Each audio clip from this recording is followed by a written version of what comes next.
अस्सलाम वालेकुम।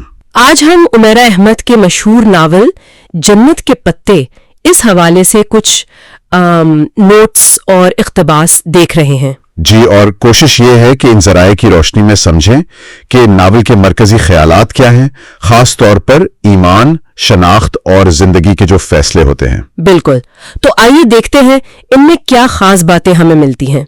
अब सबसे पहले तो हया का किरदार है जो मरकजी किरदार है। हाँ, हया। उन्हें नोट्स में मतलब नौजवान नस्ल की एक तरह से नुमाइंदा दिखाया गया है। सही, जो शुरू में शायद थोड़ी वो मगरबी सकाफत से मुतासिर नजर आती हैं, लेकिन फिर एक तब्दीली आती है, वो अपनी असल इक़दार की तरफ वापस आती हैं। जी हाँ, और ये ज़राए बताते हैं कि ये सफ़र, ये तब्दीली उन्हें सिखाती है कि असल इज़्ज़त ज़ाहिरी चीज़ों में नहीं, बल्कि हिजाब, दीन, अल्लाह की इताअत इसमें है। और हाँ, इन ज़राए में एक लाइन थी जो मुझे काफी गहरी लगी। औरत का असल जेवर उसका ईमान और हया है, न कि उसकी ज़ेबाइश और फैशन। ये वाकई सोचने वाली बात है ना? बिल्कुल बिल्कुल, और ये ख्याल इन ज़राए में बहुत मरकजी हैसियत रखता है। ये मवाद दिखाता है कि कैसे नॉवेल ईमान और दुनियावी कशिश के बीच एक, आप कह लें, एक अंदरूनी कश्मकश को पेश करता है। कश्मकश, अच्छा जी, और खास तौर पर इस बात पर जोर है कि रूहानी तौर पर आगे बढ़ने के लिए, अल्लाह का कुर्ब पाने के लिए इंसान को अपनी अना कुर्बान करनी पड़ती है। अना की कुर्बानी, ये एक अहम नुक्ता है। बहुत अहम। जरा इस बात पर जोर देते हैं कि ये जो अना है, यानी अपनी जात, अपनी मैं, यही सबसे बड़ी रुकावट बनती है। एक जगह कहा भी गया है, अल्लाह का कुर्ब पाने के लिए इंसान को सबसे पहले अपनी अना कुर्बान करनी पड़ती है, यानी अपनी ख्वाहिशात को पीछे रखना रूहानी बुलंदी के लिए जरूरी है। बिल्कुल, इसे लाजमी करार दिया गया है इन ज़राए में। अच्छा, तो इस अना की कुर्बानी के अलावा ये ज़राए अल्लाह पर तवक्कुल, इस पर भरोसे के बारे में क्या कहते हैं? एक पैगाम जो इन नोट से मिलता है वो ये है कि जब इंसान का ताल्लुक अल्लाह से मजबूत हो जाता है ना, हाँ, तो फिर दुनियावी सहारों की जरूरत नहीं रहती।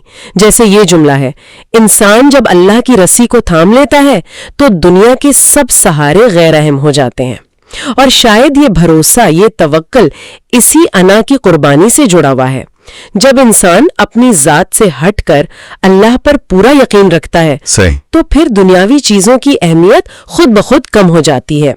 ये ज़राए इसी ताल्लुक को, अल्लाह को पहचानने को जिंदगी की असल कामयाबी करार देते हैं। अच्छा, यानी कामयाबी का पैमाना ही बदल जाता है। सिर्फ मादी कामयाबी नहीं, जी नहीं, बिल्कुल नहीं, बल्कि रूहानी कामयाबी।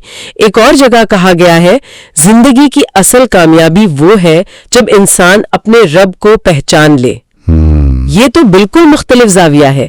बिल्कुल, और मोहब्बत के बारे में भी यही कहा गया है कि असल मोहब्बत वही है जो अल्लाह की रजा के लिए हो, बाकी सब वो वक्ती धोखे हैं। वक्ती धोखे, जी। तो इन तमाम नुकात को अगर हम जोड़कर देखें तो ये ज़राए एक वाज़ेह तस्वीर बनाते हैं। उनके मुताबिक नॉवेल मुआशरती दबाव, फैशन, ये जो आर्जी चीजें हैं, हाँ, उनका मुवाजना करता है अल्लाह की रजा और दायमी रूहानी इक़दार से। और दिलचस्प बात यह है कि इन ज़राए में नॉवेल को एक किस्म का अमली निसाब भी कहा गया है। अमली निसाब मतलब ये कि ऐसी तहरीर जो पढ़ने वाले को अपनी जिंदगी पर, अपनी तरजीहात पर, खास तौर पर रूहानी हवाले से गौर करने पर मजबूर करे। ये सिर्फ कहानी सुनाना नहीं है, बल्कि जैसे एक आईना दिखाना है। अच्छा, समझ गया। तो खुलासा ये हुआ कि ये जो मवाद हमारे पास है, इसकी रोशनी में जन्नत के पत्ते असल में रूहानी बेदारी, ईमान और हया की अहमियत पर जोर देता है। जी, और ये दुनियावी कामयाबी के बजाय हकीकी, यानी अल्लाह की पहचान वाली, उसकी रजा वाली कामयाबी को असल कामयाबी बताता है। और हया का किरदार इसी सफर की अलामत है। बिल्कुल दुरुस्त। और ये सब सोचते हुए एक आखिरी नुक्ता जहन में आता है जिस पर शायद गौर किया जा सकता है। जी जरूर। देखिए, इन ज़राए में ईमान की खातिर अना की कुर्बानी पर बहुत ज्यादा जोर है।